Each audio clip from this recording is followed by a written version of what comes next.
আরে ভাবি কি করছেন? তেমন কিছু না ভাবি, নাস্তাটা একটু নিয়ে যান। কার জন্য? আদ্রিনা মামুনির জন্য।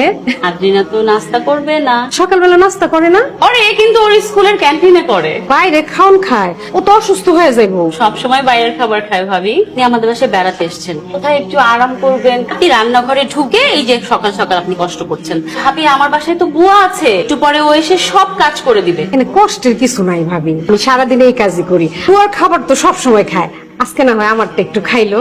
আচ্ছা ভাবি, সকালবেলা না আপনার ছেলের কোরআন তেলাওয়াত শুনছিলাম, এত সুন্দর করে করছিল।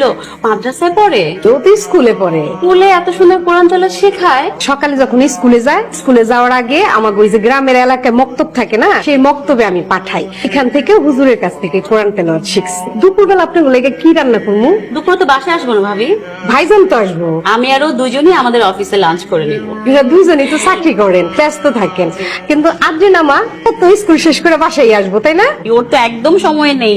ওর স্কুলের পরপরই ওর টিউশন আছে, তারপরে ডান্স ক্লাস, আর্ট ক্লাস করে ওর বাসায় ফিরতে ফিরতে সন্ধ্যা হয়ে যাবে। ভাবি আপনি এগুলো নিয়ে একদম টেনশন করবেন না, আপনি বেড়াতে এসেছেন, আরাম করেন তো। বাসায় একদম ভাল লাগে না, একটু কাজ টাজ করলে ভাল লাগে।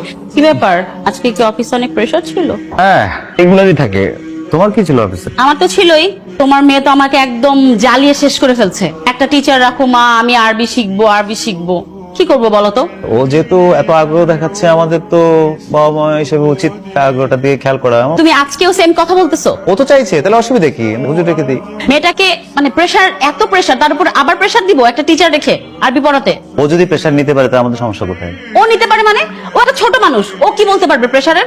সকাল থেকে রাত পর্যন্ত ওর এতগুলো শিডিউল, ব্যস্ত থাকে সারাদিন, এর ভিতরে একটা টিচার রেখে কখন পড়াবো আমি? আর আমি না বুঝতে পারতেছি না জাকির, কি ওর কি বয়সটা হয়েছে ওর? আরো 2-3 বছর পরে গেলে তো তুমি ভালো মতো শিখাতে পারতে না? এমন ক্ষতি তো হতো না, বয়স তো হয়নি ওর। সময়ের কথা বলছো তো? আল্লাহ না করুক আজকে যদি তোমার আর আমার কিছু একটা হয়ে যায়, তুমি বা আমি কোন একটা অ্যাক্সিডেন্টে মারা যাই, ও তো আমাদের সন্তান নাকি? আমরা তো মুসলমান, ও আমাদের সন্তান।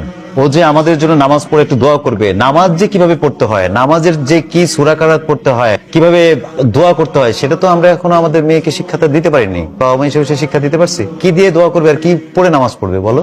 তোমাকে দেখে আর তোমার কথা শুনে না আমি পুরো আশ্চর্য হয়ে যাচ্ছি। তোমার সাথে আমার এত বছরের সংসার, তুমি তো আজকের আগে কখনো তুমি আমাকে এত ধর্মকর্ম নিয়ে কথা বলনি।